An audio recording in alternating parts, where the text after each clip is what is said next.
Hello दोस्तों, मैं Pareek physics academy में संजय पारिक आपका एक बार फिर हार्दिक स्वागत करता हूं। दोस्तों, ये चैनल 11th, 12th, बीएससी और एमएससी में जुड़े हुए फिजिक्स के समस्त टॉपिक्स की आपको जानकारी देता है। साथ ही यहाँ पे आपको मोटिवेशनल वीडियोस मिलेंगे, साथ ही आपको ऐसी बुक्स के बारे में यहाँ नॉलेज मिलेगी जो बुक्स पढ़ेंगे आप तो आपका मेंटल लेवल, आपका सोचने का नजरिया बहुत ज्यादा ऊपर तक जाएगा। ठीक है, चैनल को लाइक, शेयर और सब्सक्राइब करना न भूलें। तो आइए शुरू करते हैं। बीएससी फर्स्ट ईयर से मेरा टॉपिक है आज का लेजर। दोस्तों, लेजर क्या है? Laser basically light amplification by stimulated emission of radiation. Laser है मतलब light amplification by stimulated emission of radiation, अर्थात प्रकाश का या विकिरण का उद्दीपित उत्सर्जन होता है तब प्रकाश प्रवर्धित होता है। अब ये घटना क्या है, आइए इस घटना को थोड़ा सा गौर से समझते हैं। देखिए दोस्तों, किसी भी तत्व के ऊपर जब प्रकाश आपतित कराया जाता है तो तत्व में असंख्य परमाणु और परमाणुओं में ऊर्जा स्तर और उन ऊर्जा स्तर में असंख्य इलेक्ट्रॉन्स उपस्थित होते हैं। ठीक है, जब प्रकाश किसी तत्व के ऊपर आपतित कराया जाता है तो मुख्य रूप से तीन प्रकार की प्रकाशिक घटनाएं उत्पन्न होती हैं। पहली प्रकाशिक घटना है जिसे हम कहते हैं अवशोषण या एब्जॉर्प्शन।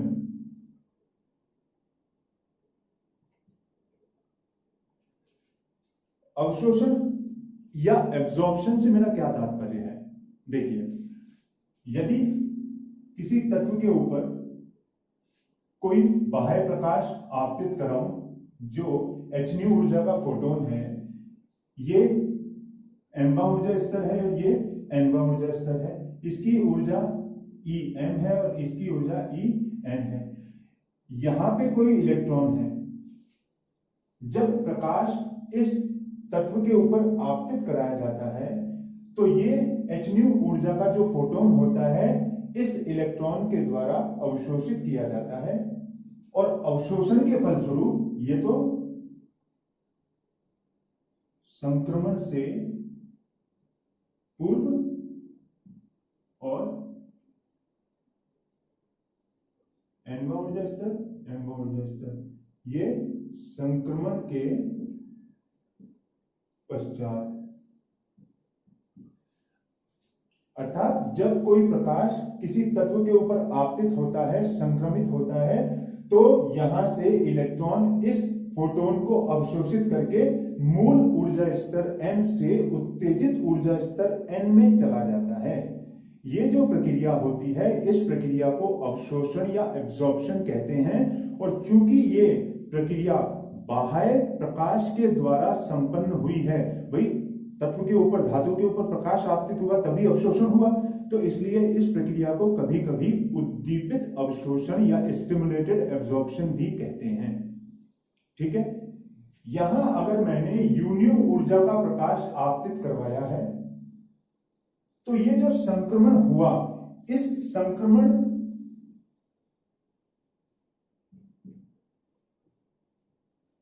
प्रायिकता की दर, अगर मैं Pmn, m मतलब देखिए संक्रमण m से n में हुआ, m to n हुआ, इसलिए मैंने यहां Pmn लिखा।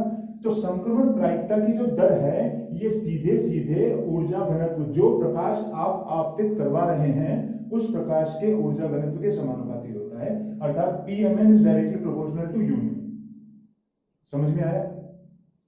चलिए, जैसे ही हम समानुपातिक चिन्ह हटाते हैं तो एक नियतांक काम में लेते हैं Bmn, uν। ये Bmn कहलाता है आइंस्टीन का अवशोषण गुणांक।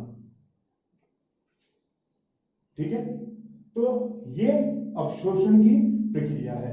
यहां मैं इसे 1 नंबर दे देता हूं, अर्थात मेरी जो संक्रमण प्रायिकता की दर है, अर्थात इलेक्ट्रॉन्स का मूल ऊर्जा स्तर से उत्तेजित ऊर्जा स्तर में जाना, ये डिपेंड करेगा आपतित प्रकाश जो आप बाहर से आपतित करवा रहे हैं उसके ऊर्जा घनत्व यून्यू के ऊपर। ठीक है, यहां बीएमएन आइंस्टीन का अवशोषण गुणांक है। तो ये पहली प्रक्रिया है जो धातु के ऊपर प्रकाश आपतित कराने के फलस्वरूप घटित होती है, पहली प्रकाशिक अभिक्रिया। ठीक है, दूसरी,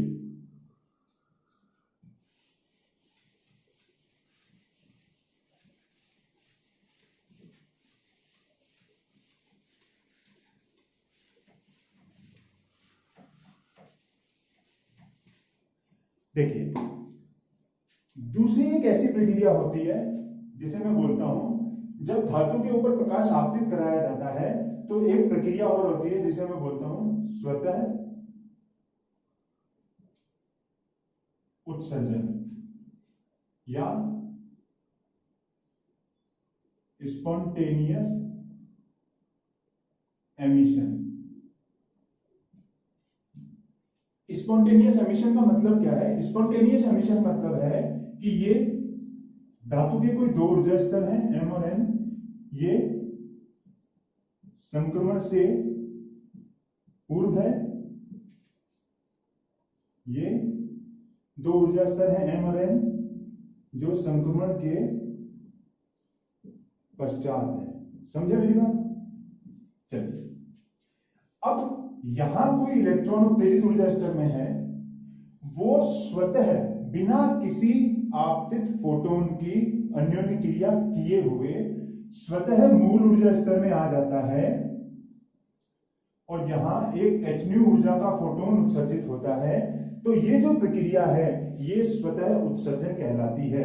मेरी बात समझ रहे हैं आप कि जब धातु के अंदर परमाणु ऊर्जा स्तर होते हैं, परमाणु ऊर्जा स्तर में प्रत्येक स्तर में इलेक्ट्रॉन होता है, इलेक्ट्रॉन उत्तेजित ऊर्जा स्तर में है, यहां से hν ऊर्जा का फोटोन उत्सर्जित करके मूल ऊर्जा स्तर में जब ये आ जाता है, अपने आप बिना किसी प्रेरण के, बिना किसी इंसिस्ट करने के, बिना किसी उद्दीपन के, तो ये जो प्रक्रिया होती है ये प्रक्रिया कहलाती है स्वतः उत्सर्जन या स्पॉन्टेनियस एमिशन। और यहां जो संक्रमण प्रायिकता की दर होती है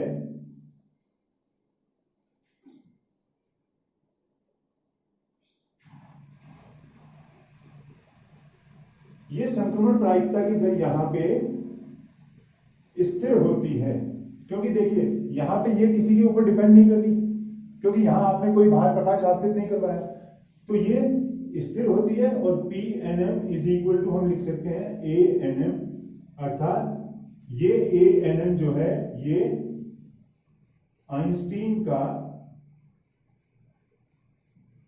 स्वतः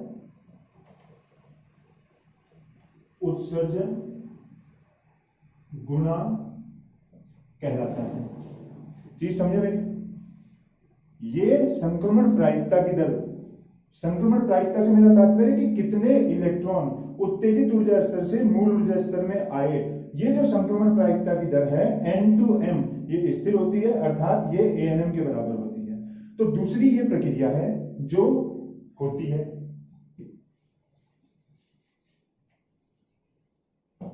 एक प्रक्रिया और होती है जिसे मैं आपको बताता हूं कि जब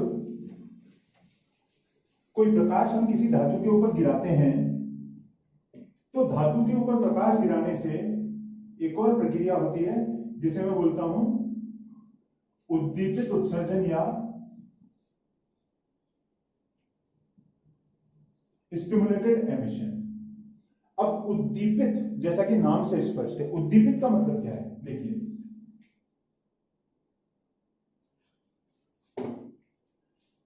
ये संक्रमण से पूर्व परमाणु में दो ऊर्जा स्तर है M और N, और ये संक्रमण के पश्चात दो ऊर्जा स्तर है M और N। यहां पे इलेक्ट्रॉन मौजूद है, आपने बाहर से hν ऊर्जा का प्रकाश अर्थात uν ऊर्जा घनत्व का प्रकाश आपतित करवाया, तो uν ऊर्जा का घनत्व जब इसके ऊपर आपतित करवाएंगे प्रकाश आप, तो ये फोटोन इन उत्तेजित ऊर्जा स्तर में उपस्थित इलेक्ट्रॉन्स के साथ में इंटरेक्शन करेगा, अन्योन्य क्रिया करेगा, और अन्योन्य क्रिया करने के फलस्वरूप देखिए, जिस आपतित फोटोन का जो दिशा, ध्रुवण और जो कला, आपतित फोटोन की जो कला होगी, आपतित फोटोन के उत्सर्जन की जो दिशा होगी और आपतित फोटोन का जो ध्रुवण होगा, अन्योन्य क्रिया करने के बाद में ये दोनों मूल ऊर्जा स्तर में आ जाएंगे और यहां से जो फोटोन उत्सर्जित होंगे, देखिए ध्यान से समझिएगा कि यहां क्या हुआ, आपने फोटोन आपतित करवाया, फोटोन आपतन से ये जो उत्तेजित ऊर्जा स्तर में इलेक्ट्रॉन थे, इस फोटोन ने इन इलेक्ट्रॉन्स के साथ में अन्योन्य क्रिया की और इनको बोला कि आप मेरी कला, दिशा और ध्रुवण के बराबर कला, दिशा और ध्रुवण के फोटोन उत्सर्जित कीजिए। समझे? तो जब ये इंटरेक्शन हुआ तो आपतित फोटोन इस hν की जो कला, दिशा और ध्रुवण था, उसी कला, दिशा और ध्रुवण के ये दो फोटोन और उत्सर्जित हो गए। अब क्या हुआ? परिणाम स्वरूप क्या हुआ कि इन तीनों फोटोन्स की कला, दिशा और ध्रुवण समान है, तो यहां संपोषी व्यतिकरण हुआ, आयाम परस्पर जुड़ा, जुड़ने से तीव्रता में वृद्धि हुई और प्रकाश की तीव्रता बढ़ गई। ठीक है, तो यहां तीव्रता बढ़ने से संपोषी व्यतिकरण हुआ और हमें जो प्रकाश है वो बहुत तीव्र, इंटेंस मिला। लेजर में यही होता है, लेजर में उद्दीपित उत्सर्जन के द्वारा प्रकाश का प्रवर्धन होता है संपोषी व्यतिकरण की घटना से। चीज समझ में आई आपको? लेजर में क्या होता है कि जब कोई बाहर से प्रकाश आपतित करवा रहा हूं मैं किसी मेटल के ऊपर, किसी धातु के ऊपर, तो धातु में जो इलेक्ट्रॉन्स होते हैं उत्तेजित ऊर्जा स्तर में, ये प्रकाश का जो फोटोन है ये उन इलेक्ट्रॉन्स के साथ में अन्योन्य क्रिया करता है और उन्हें कहता है कि तुम मेरे बराबर की कला, मेरी उत्सर्जन की दिशा और मेरे ध्रुवण के बराबर कला, दिशा और ध्रुवण के फोटोन उत्सर्जित करो, जिससे परिणामी आयाम जुड़ जाता है, संपोषी व्यतिकरण की घटना होती है और फलस्वरूप हमें क्या मिलता है? हमें लेजर का उच्च, तीव्र, इंटेंस प्रकाश मिलता है। तो ये उद्दीपित उत्सर्जन है और इसमें जो संक्रमण प्रायिकता की दर होती है,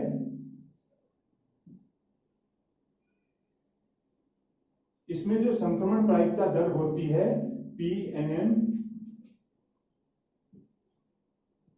ये भी किसके समानुपाती होगी? प्रकाश के ऊर्जा घनत्व के, जो यूनि प्रकाश है, क्योंकि जितना प्रकाश आप गिराओगे उतने ज्यादा इलेक्ट्रॉन उत्सर्जित होंगे, उतने ज्यादा इलेक्ट्रॉन फोटोन से अन्योन्य क्रिया करेंगे इलेक्ट्रॉन और उसके बाद में उतने ही ज्यादा फोटोन उत्सर्जित होंगे। तो यहाँ PNM जो है मेरा उद्दीपित बराबर BNM इंटू यून्यू, ये आपकी तीसरी इक्वेशन हो गई और ये यहाँ पे आइंस्टीन का उद्दीपित उत्सर्जन गुणांक कहलाया। अब आपके पास में तीन उत्सर्जन गुणांक हैं, आपके पास तीन आइंस्टीन के गुणांक हैं। पहला है अवशोषण गुणांक BMN, दूसरा है स्वतः उत्सर्जन गुणांक ANM और तीसरा है उद्दीपित उत्सर्जन गुणांक BNM। हमें इन तीनों आइंस्टीन के गुणांकों में सह संबंध स्थापित करना है। तो आशा करता हूं कि लेजर का जो टॉपिक है वो आपको थोड़ा बहुत क्लियर हुआ होगा। ठीक है, आगे आने वाले वीडियोस में हम लेजर, इन आइंस्टीन के तीनों गुणांकों के मध्य सहसंबंध और साथ ही लेजर का सिद्धांत डिस्कस करेंगे। दोस्तों, वीडियो अगर आपको अच्छा लगा हो तो नीचे लाइक, शेयर और सब्सक्राइब जरूर कीजिए। ठीक है, इससे हमारा उत्साह बढ़ता है। जय हिंद, जय भारत। और BSc के समस्त वीडियो सिलेबस के अकॉर्डिंग वाइज आपको देखने हैं तो इस YouTube चैनल को जरूर सब्सक्राइब कीजिए। Thank you, have a nice day.